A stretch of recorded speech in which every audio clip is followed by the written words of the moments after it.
Hello, everybody, and welcome again to Nerd of the Third Power, your one-stop shop for all things nerdy and awesome. I'm your host and master of ceremonies, Dr. Gonzo. And back from a long absence is our resident anime goddess, the Cat. Cat, how are you doing? I just want to not be at work. Okay, I'm done. You've been sleeping at the office for the last couple of weeks? Is that what's been going on? The long story short version is that a lot of work to do right now. I help out with shipping and receiving, and somehow I got put in charge of receiving $3 million worth of new product that we have exactly no room for in my building.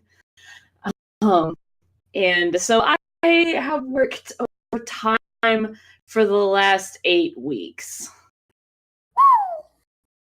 Damn. I had to think about it. I was like driving home to like hurry up to get to this recording for once, and I was driving back and I'm like, damn, my last 3 paychecks had overtime on it. And so will my next one. Holy crap. You're gonna buy all of the wine. Yeah, I mean I'm gonna have to deal with all of the stress, because the level of stress has gone from I can't sleep to I can't eat. And I actually had a panic attack while at work last week.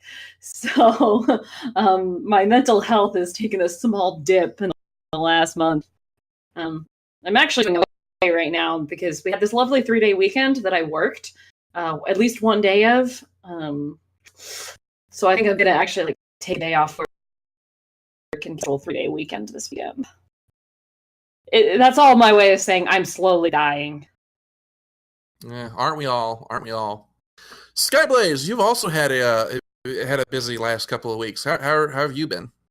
I moved house, and then it was Gamescom week, which, for those who aren't aware, is one of the largest video gaming events. Think kind of a slightly smaller, but not by much, E3 for Europe, and you'd be on the right level. And since I am now working as a gaming and tech journalist, you can imagine how much fun that was. I'll bet. Immediately after moving house. Oh boy. Yeah. On the other hand, I now live in a castle, so I'm so jealous of your castle. Like, It's not- I'm ridiculously jealous. It's not an actual medieval castle. She's disillusioned me with that, because I was all excited too. I was like, "Yay, you live in a castle!" She's like, "Oh no, it's not an actual medieval castle." I was like, "Why do you have to kill my joy?" It doesn't have to be a medieval castle. It just has to look enough like a castle to make Americans jealous.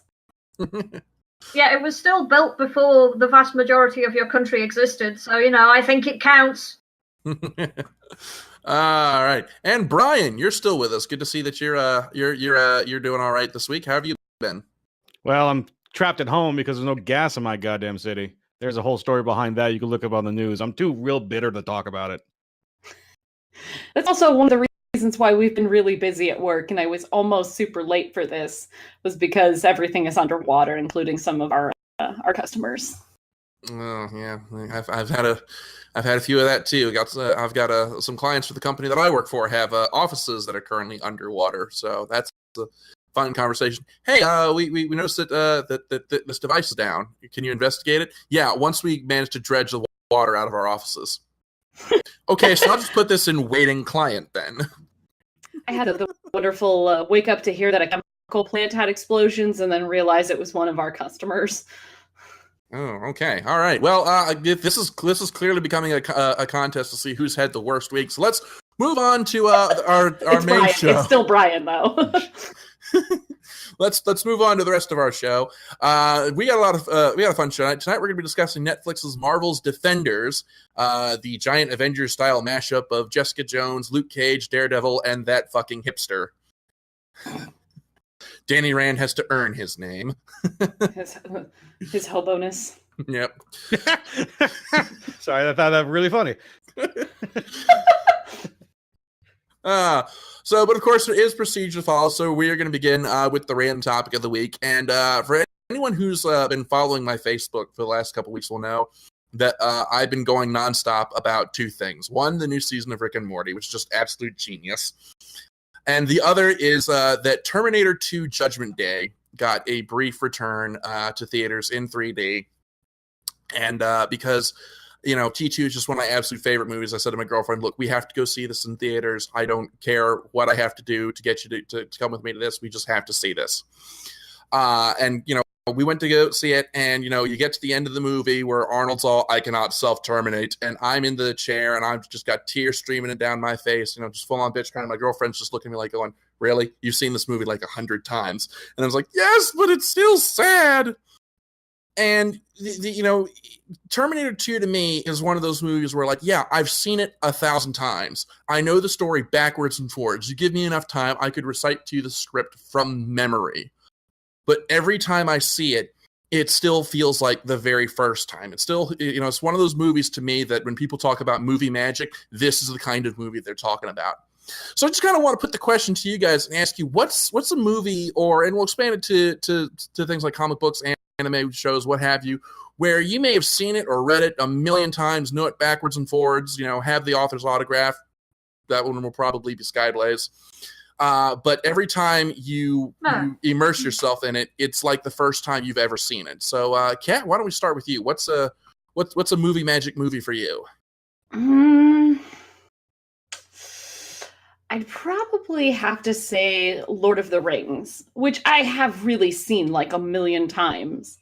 But as I reread the books, I always find something new every time I watch the movies, and I will recite the movies line for line, and point out all the inaccuracies to the books and go, oh, then in the books, this part was way better, and the character actually said this, and this person was given this person's dialogue. But every time I watch them, they're just so beautiful and just so well written and so well cast, and they're pretty much my favorite films almost. Okay, well, Brian, here's $20 I owe you because she didn't say Jurassic Park like I thought she would. No, it's Jurassic Park is still my favorite film, but it doesn't quite have the movie magic. It every time I watch it, it doesn't feel like the first time, Okay. Mostly because now I do it to like, hey, let's watch Jurassic Park and drink every time they say Velociraptor or something. I'd like watching my friends get drunk. It's funny. Okay, yeah, I'm going to be, now that you've said that, I'm going to be keeping an eye on my drinks from now on. Okay. Skyblaze, what about you? What's a film that you've seen a million times but always feels like the first time whenever you watch it? Not so much a film as a series. Babylon 5. Because there's so much that's layered up in there, and so many things that are foreshadowing of other things or symbolizing things. Every time I see it, it's like, oh, that's a reference to this thing which happens later. Or I've read some of the script books where J. Marcus Straczynski talks about some of the plans he originally had, and you can see the moments where it's like, that was going to lead on to this other thing, but actually what he did here was really clever or better than the original idea. And things like Intersections in Real Time from season 4 is bone-chilling every time. And Sleeping in Light still makes me cry every single fucking time. Okay. And I don't cry at things at all. Yes, we've seen the medical reports. Her heart is in fact a twisted lump of coal. It's true. The other one, this one's a bit weird. I'm a big fan of the prog rock band Yes. I have all their albums. I've listened to them since I was literally a tiny child. I have seen them in concert multiple times, and every single time I do, the hairs on the back of my neck stand up, and it's always that kind of very powerful experience. I'm a nerd. I don't know what to tell you. Okay, Brian, what about you? What's a movie magic movie for you? I mean, let's go with cliche. It's probably gonna be Star Wars for me because I can sit down and watch it, and I've watched it so many times it's not even funny anymore. It's its own like TV tropes page of just sitting and watching Star Wars. Another good one is probably Ghostbusters as well, because I usually will if I get sometimes I get a little bit depressed, I'll kind of turn the movie on and just enjoy it, even if it's just background noise. A book that I read on a constant basis every so often is also All-Star Superman, because it's one of the best takes of Superman in the series as a whole. And you can read it hundreds of times and always see something new in it, and kind of just get that warm and toasty feeling. Now, this is sort of a question that kind of I want to put to you guys, but like, I put this question to a bunch of friends and coworkers, and pretty much everybody I ran across, and a lot of the answers that I got was stuff like Terminator, Aliens, Ghostbusters, Goonies, the Explorers, Flight of the Navigator, and a lot of these movies are from like the 80s. And like, was there just something about that era where like there was a way films were made differently then versus how they are now? Or is it just because those movies are nostalgia to us that we have that movie magic association? So like, would someone born in, say, 2002 have the same thing to say about, maybe the Dark Knight trilogy or the Spider-Man movies?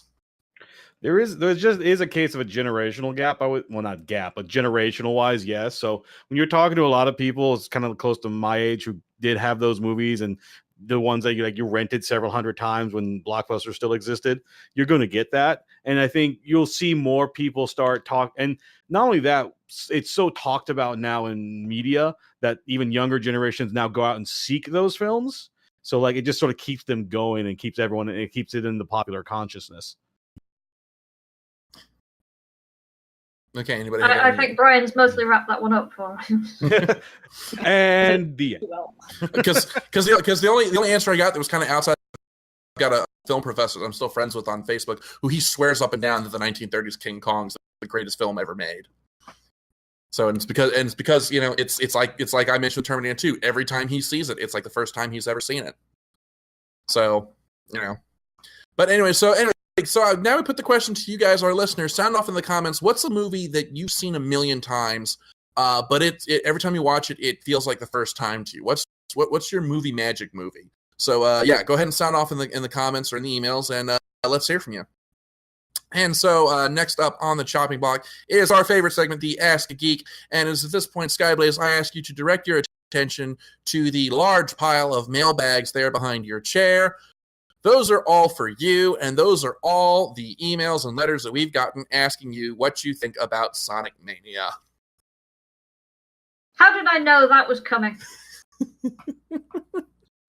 Yes, I bought Sonic Mania. I actually was really worried because after moving house, because moving house is one of those things that descends Pac-Man-like upon your bank account and goes wacka, wacka, wacka, wacka, wacka, wacka on every single number that's in there. So I was like, I am not going to be able to afford this.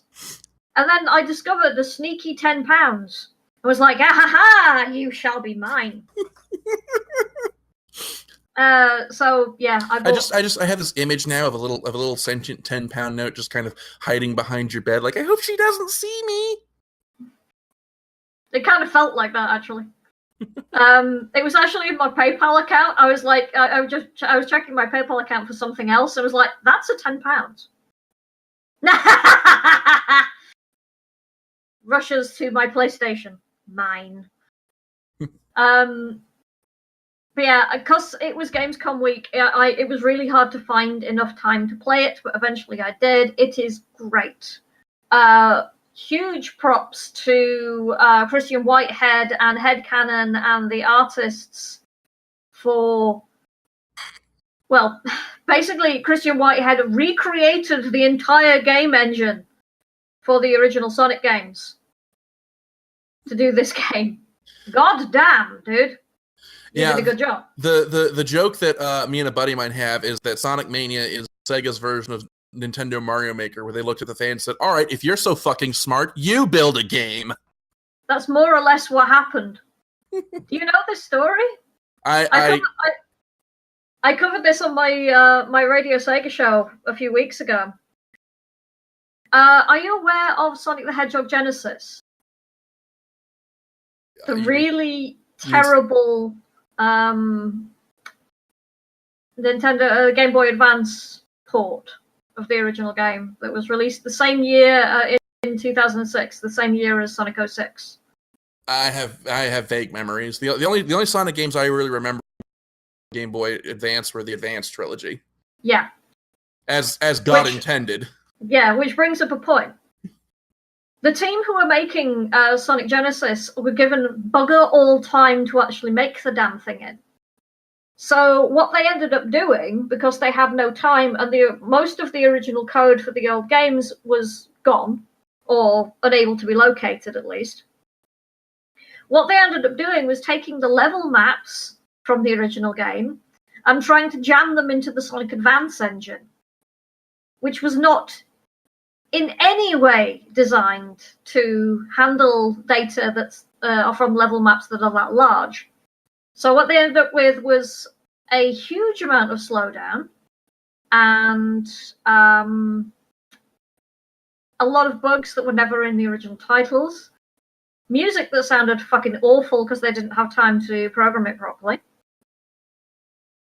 And it was just this disaster. So Christian Whitehead and a guy who I can't remember his real name, but his business is called Headcanon. You'll see him on the name on the start of Sonic Mania.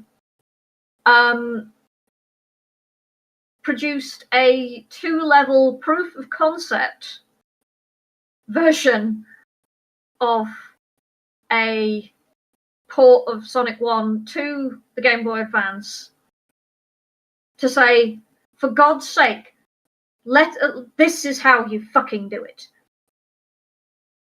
A few years later, Sega got in touch with them and tapped them to do the iPhone port of Sonic 1 and Sonic 2. So yeah, that's basically what happened.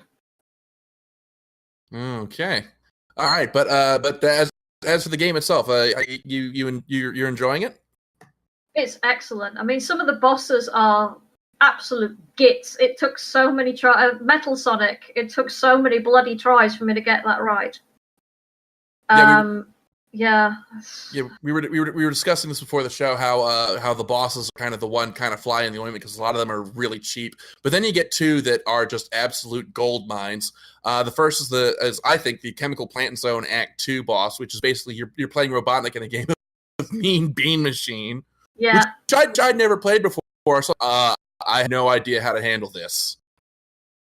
Thankfully, it's easier than the actual games against the AI in Mean Bean Machine or Puyo Pop, which is where the game came from originally. And then my other personal favorite was the Hydro City Act 2 boss fight, where you are actually the boss. You get to pilot the death trap this time around and try and catch Robotnik in it. Yeah, I had to giggle at that one. I did quite like the Mirage Saloon boss as well, because of the sheer kind of fan geekery involved. Yeah, that was the one that took the form of the characters from Sonic Triple Trouble, like Fang the Sniper. Yep. Okay. Or Knack the Weasel is occasionally known, and Buck the Polar Bear and Bean. So yeah, it was good. Okay. Yeah, I picked it up on the Switch myself, and it's great to have Sonic back. I'd actually put this in the running as my favorite Sonic game ever so far. Alrighty, and next question here, we've got one here for Brian, and this one here is from Ray, and he asked you if you follow the DC Universe animated films, not to be confused with the DC Animated Universe, and if so, do you have any favorites? Oh, so you're just talking about the like the direct-to-home movie releases, I'm assuming here. Yeah. Yeah. No, I've picked them up. I haven't picked up a couple of recent ones right now. Funds have sort of been sucked out from me. No, but I always picked up a lot of those when they came out.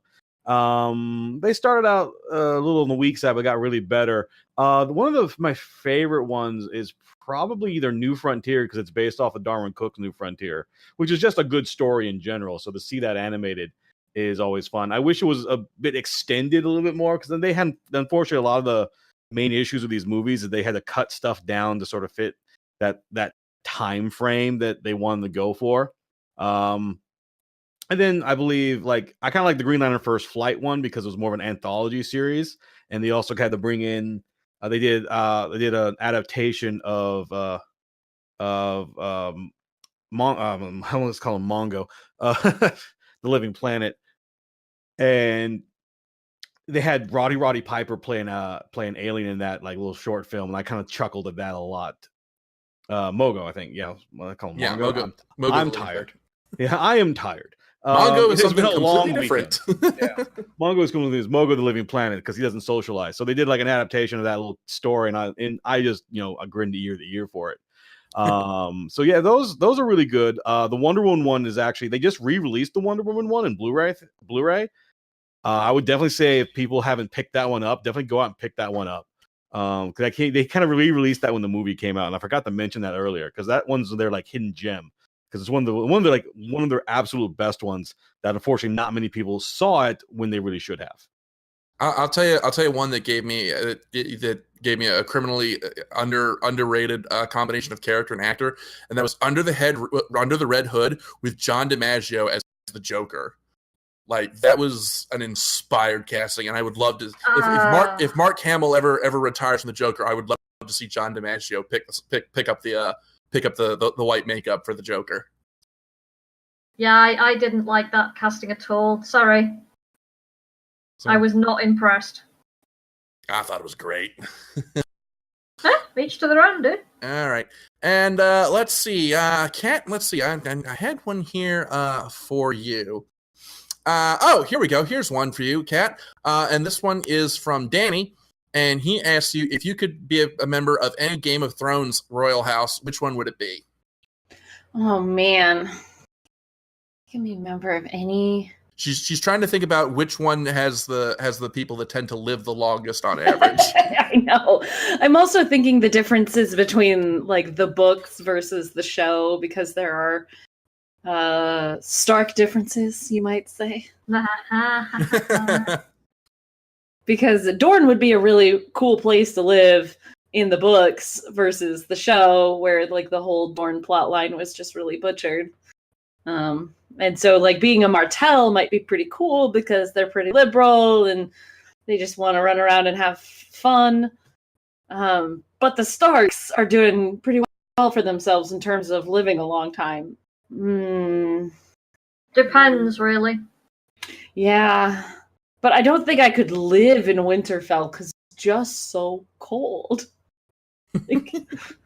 I mean, winter is coming. The Starks are always right eventually, and winter will always come, and then you'll be cold. And I don't like being cold. But it'll be cold across the entirety of the planet. That's kind of the point about their winter. Well, this winter, the long winter, the great winter, the long night kind of winter.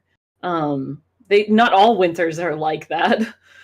But yeah, in this case, I definitely wouldn't want to be a Lannister. I wouldn't want to be a Baratheon. That's the whole thing, is that you don't actually want to be in Game of Thrones because you'll just die.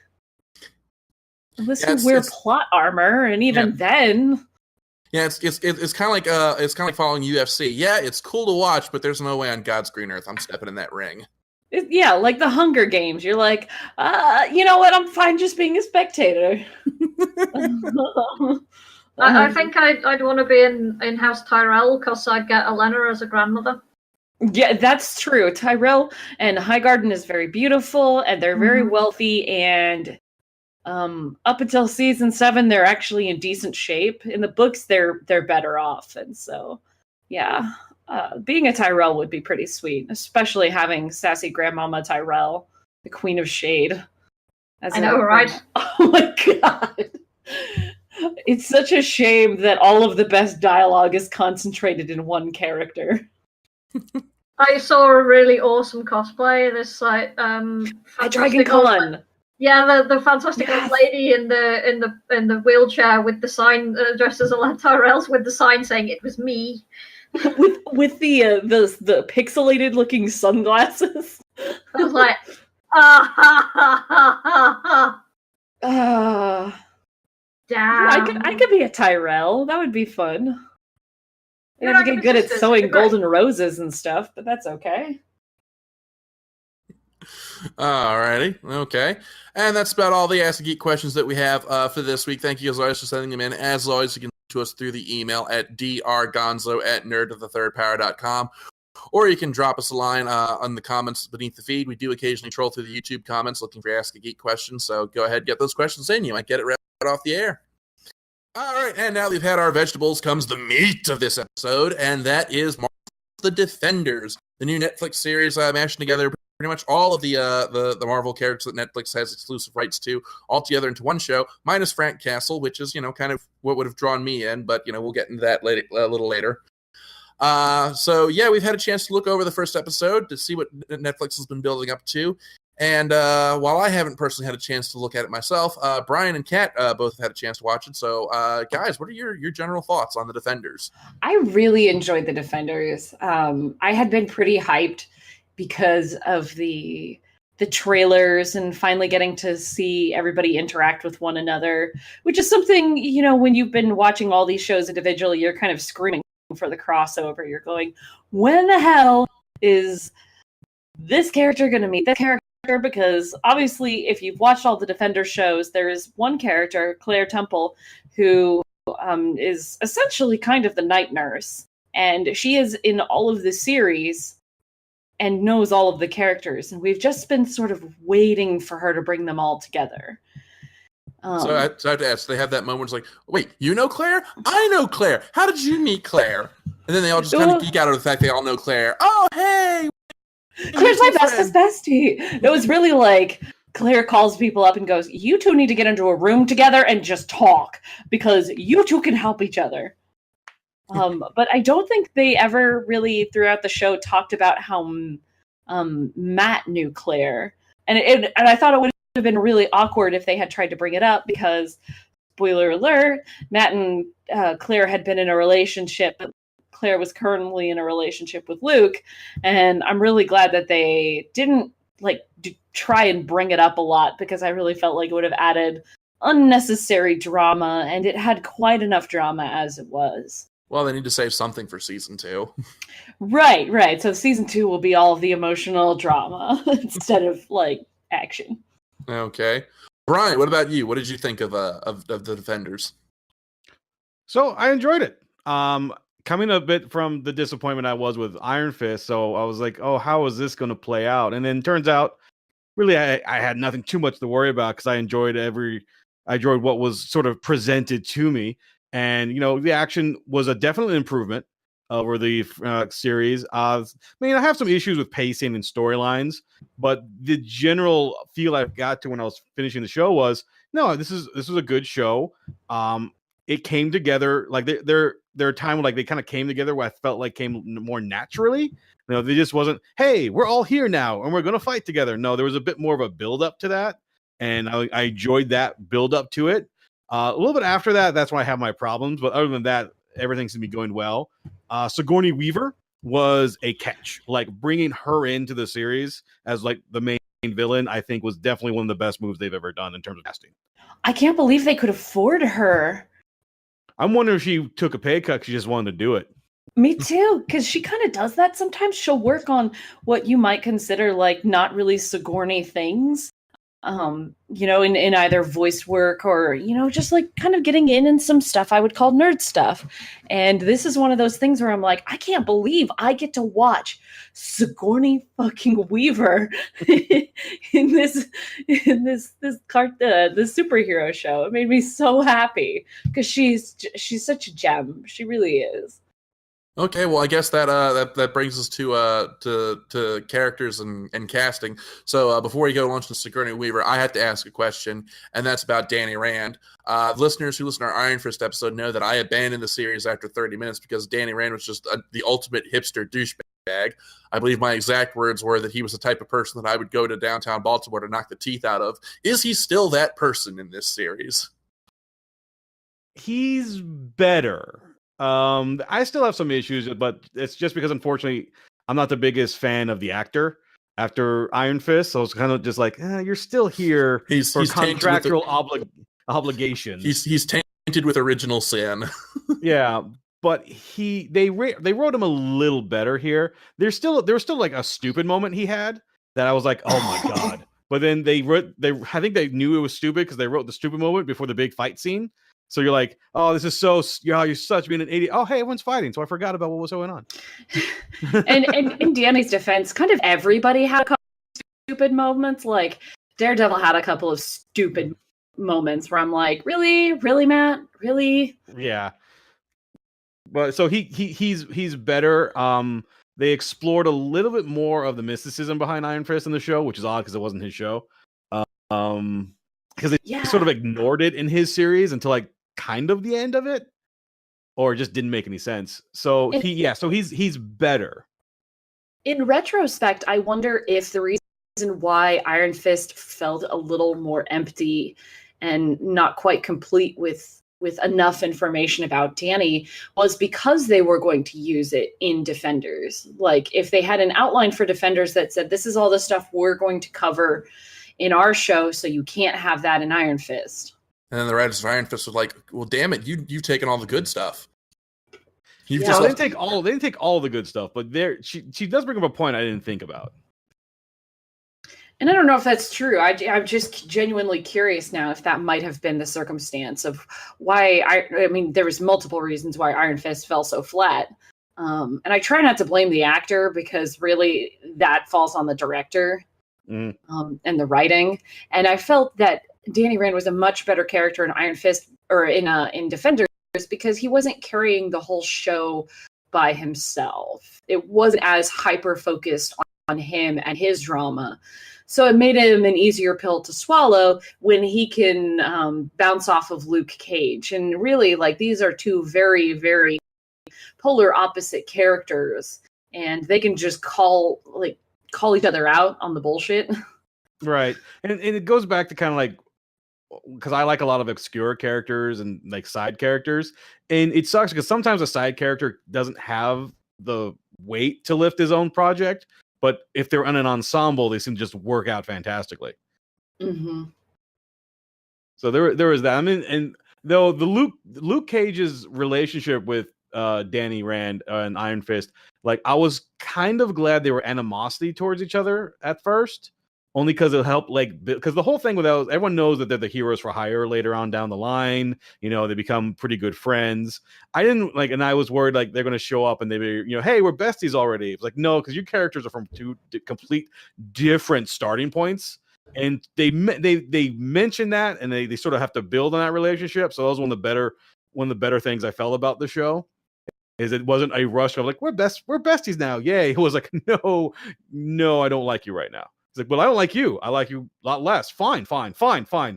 Bros. It really was like that. Yeah. and of course, Luke being like, look, spoiled white rich boy who's had everything he ever wanted handed down to him. Right. And Iron Fist is like, my parents were killed and I punched a dragon. Yeah, it was like, what?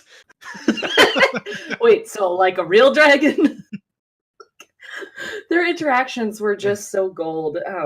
And for them to be some of the earlier bonding interactions between the characters. I really liked Matt and Jessica bonding as well. Even though Jessica was very, very not into making friends. Because that's kind of her shtick. She doesn't want to make any friends because they'll just get killed. And her not wanting to be part of a team. So it took a little more to get Jessica on board. And obviously Matt is dealing with his own drama.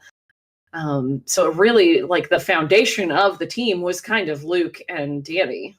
Yeah.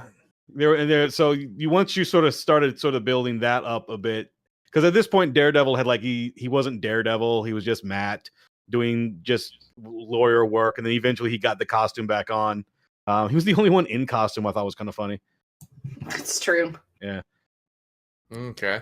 So now let's talk a bit about the plot of this series, because I've been told that it kind of did a Daredevil season 2 where it was really strong at the beginning and then kind of petered out in the second half. So did that occur here as well? I don't know if it petered. I would say I'm not sure if it petered out. I think it was a mystery to what I mean. The main villains are being the Hand, so the Hand has sort of been like the overall villains of. Well, except for Luke Cage's series of a lot of them. And so they're like, all right, this is the evil organization we have to fight. And the mystery is like, they're doing something that could destroy New York. And you're trying to figure out, they're they're trying to figure out what it is, what's going to happen, what is the point of all of this. And it's not that it petered out. I felt like their reasoning was a bit kind of nonsensical, because the whole thing was, we're digging a giant hole in New York to find some dragons so we can be immortal. To which point you go, aren't you guys already kind of immortal? Like, wasn't the whole thing we just heard about in like Iron Fist, that you guys do this thing and the only way you can actually die is by being decapitated, so it doesn't happen very often? Oh, so they're just ripping off Highlander. A little. There can be only one. Except they don't get the powers of that person, because they did, they'd be probably a lot more powerful than they are. Yeah. So it was more like when you finally got to that point, you're like, what are they up to? Like, we're going to harvest dragon bones. You're kind of like, that's it?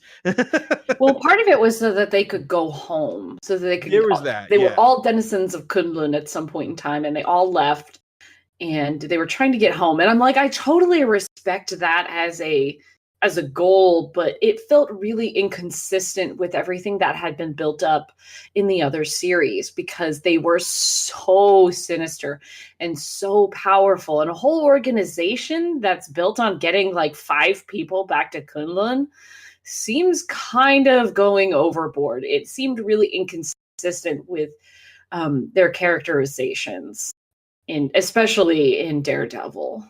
Because Madame Gao has been this sort of terrifying, crouching tiger, hidden badass kind of character, who looks very unassuming and is clearly very powerful.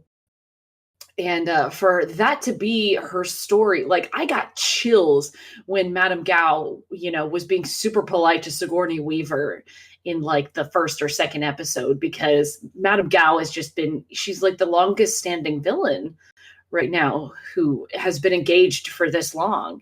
Mm. And for that to be her end goal, it just seems kind of, I don't want to say weak, but it's kind of weak. I don't want to say this word, but I'm going to say this word. I don't think it's a bad goal by any. It just doesn't seem like a very interesting end goal. I'm not saying they need to want to take over the world, because that's really, such a trope. But for it to be get 5 people home is pretty silly. Yeah, and a lot of things, because like it just because it was so like a not cop out, but like a misdirection.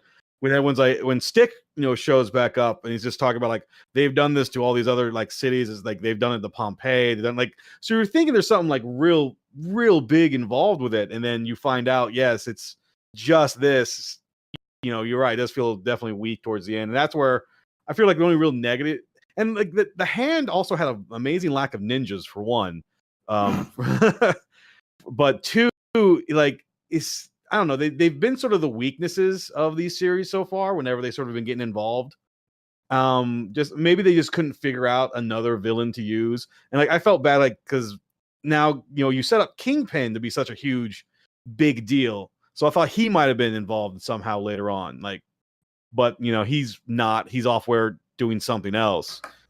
You thought you had Luke Cage's characters and villains. You thought maybe they would get involved, but no. So we're sort of stuck with season 2 Daredevil villains and Iron Not Fist even the good ones. villains. Where's the Punisher? Well, that comes later. Getting his own series. That's where he is. Right. But he wasn't even I guess he was anti-hero villain or whatever you want in that series. But stop putting your like bias into this. We're having a conversation over here. You didn't even watch the show.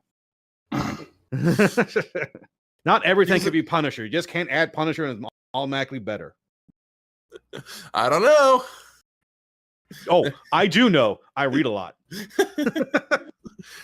Anyway, continue.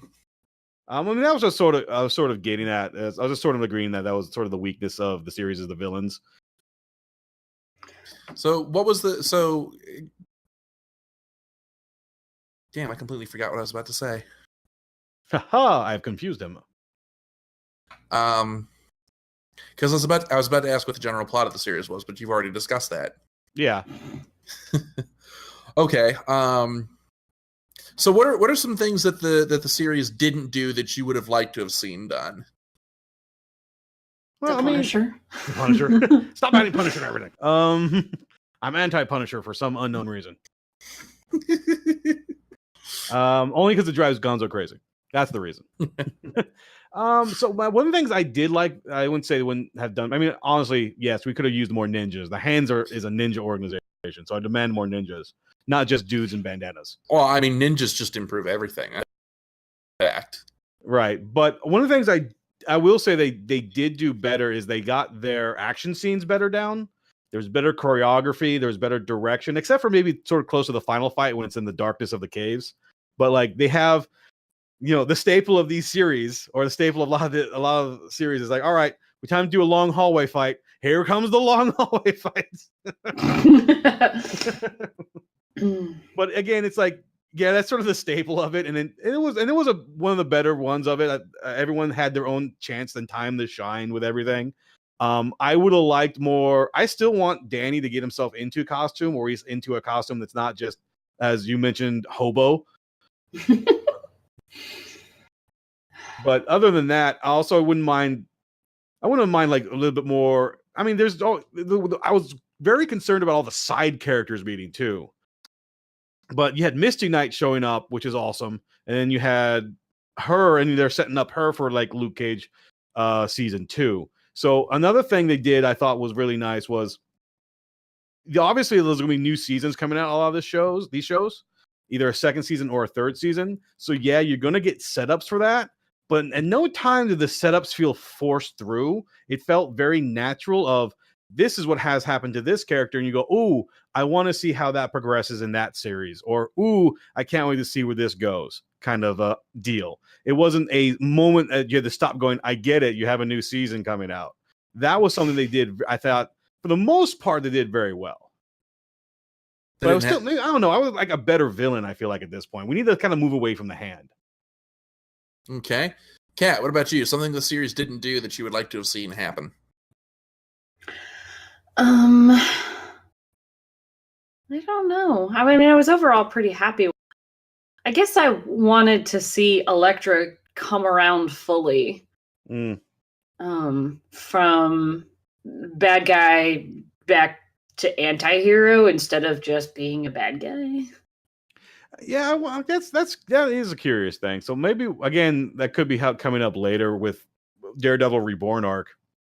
But yeah, there was. I mean, she coming back up, and she was being a tool, and then it's like, oh, I'm not a tool anymore, but I'm still kind of a bad guy now. I was like, okay, yeah, like you still definitely tried to kill your ex-boyfriend and all of his friends.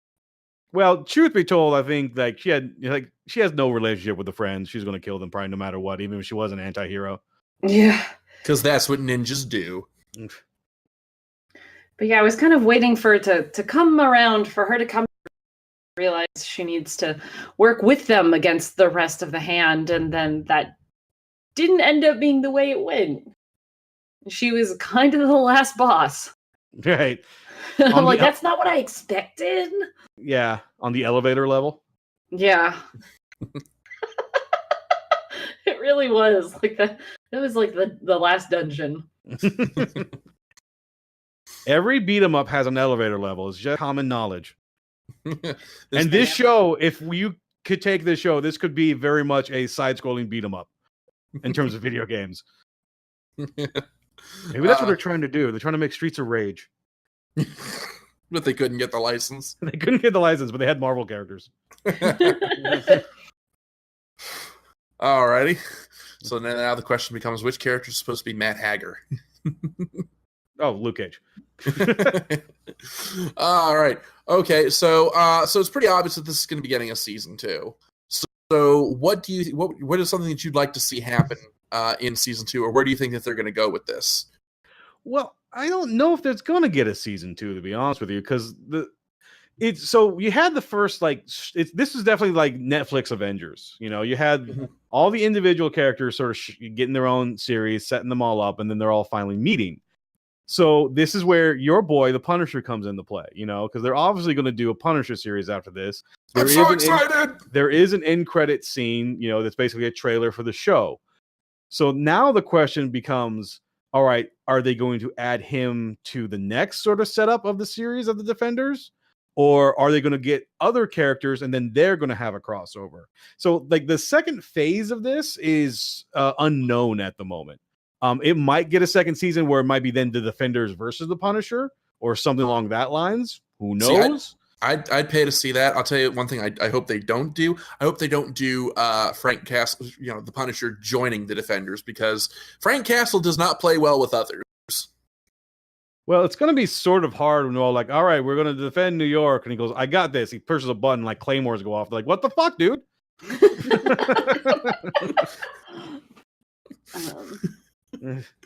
Yeah, I think it'll really depend on what comes out of Daredevil season 3, because of the cliffhanger that Defenders left on. Could really shake up the character relationships. I'm very curious. So yeah, it's the next thing is going to be up in the air. If they do it, I want a little bit more. I mean, I'm just trying to be a purist about that. I want a little bit more, I guess. Not being stupid. That's my biggest thing. Like when they sort of found, like during the season, they found out, like, as like Iron Fist was the key to opening up something. So like, oh no, Iron Fist is the key. You know what we should do? We should tie him into a chair and not use him. It's like, that's dumb. Why did you do that? Like, that was my big thing. So less stupid decisions, maybe because it's like their first time meeting, and more actiony stuff, more just general getting alongness. They don't have to be best friends, but not do dumb things. Yeah, which hopefully, this series will have cleared the slate for that, and we can go, okay, now that they're kind of all friends, they're emotionally, they have a bond, and now next time they won't have to fight for no reason. Right, exactly. And a little less, oh my god, I don't believe that your powers exist. Right, yes, that was a thing for a while. What do you mean you're chi? You're being silly. Chi is stupid. Yeah. Wait a minute, you're bulletproof. How can you say chi is stupid? That's good. You just blocked everything. I punched you and you felt it. Obviously, you should be like, yeah, there's something up with this guy. I'm